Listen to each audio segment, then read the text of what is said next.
The president abruptly calling off that meeting with Vladimir Putin less than an hour after calling it the right move. I think it's a very good time to have the meeting. So what changed? The White House says the president, minutes after boarding Air Force One, spoke with his Secretary of State, his Chief of Staff, and his National Security Advisor and decided to cancel the one-on-one. The Kremlin found out when the president tweeted about it, suggesting he's sending a signal after Russia fired on, then seized 3 Ukrainian ships in a widely condemned act of aggression. Getting a full report on the plane as to what happened. The Black Sea confrontation happened Sunday, and the president said he'd get a full report on it Tuesday. So it's not clear why he waited to cancel the talks until today, less than 3 hours after Michael Cohen's guilty plea.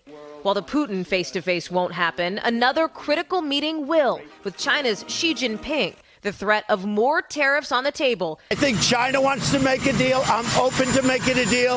But frankly, I like the deal we have right now.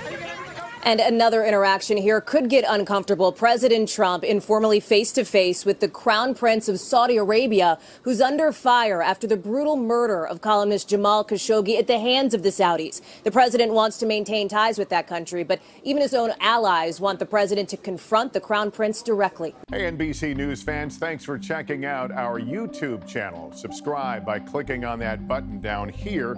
And click on any of the videos over here to watch the latest interviews, show highlights, and digital exclusives.